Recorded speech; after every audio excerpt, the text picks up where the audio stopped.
Hello everyone, কেমন আছো সবাই? আশা করি সবাই ভালো আছো। আমি কণিকাস ফ্যামিলিতে নতুন একটি ভিডিও নিয়ে তোমাদের সবাইকে স্বাগতম জানাই।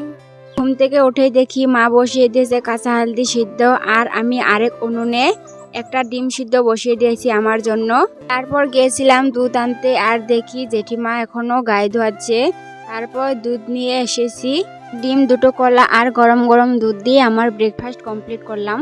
আর এদিকে হলদিগুলো সিদ্ধ হয়ে গেছে। তারপর মা হলদিগুলো শুকো দিচ্ছে। বড় হলদিগুলো কেটে দিয়েছে আর ছোটগুলো গোটা গোটা শুকো দিয়েছে।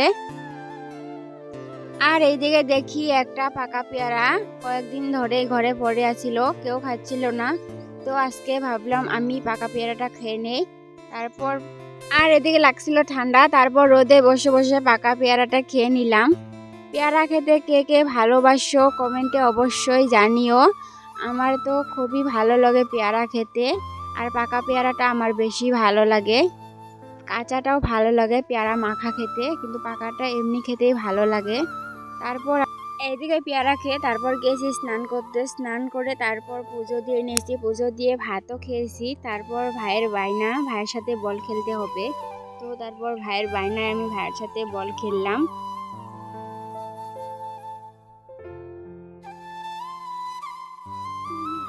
চলো যাও, থ্যাংক ইউ। আর আমি বল খেলতে পারি না, তাও ভাইয়ের বায়নায় চেষ্টা করছিলাম ভাইকে খুশি করার জন্য। ভাই হলো আমার বেস্ট ফ্রেন্ড, খারাপ সময় ভালো সময় দুইটাতেই আমার পাশে থাকে। তারপর খেলে নিলাম অল্প টাইম। তারপর এদিকে সন্ধ্যাবেলা কিছু একটা খেতে ইচ্ছে করছিল, তারপর কলা আর সুজি দিয়ে বড়া বানিয়ে নিলাম। কত সুন্দর বড়া হয়েছে দেখো। আর আমার ভিডিওটা যদি ভালো লাগে অবশ্যই আমার চ্যানেলটিকে সাবস্ক্রাইব করো, আর আমার পাশে থাকো। আজকের মতো টাটা, বাই বাই।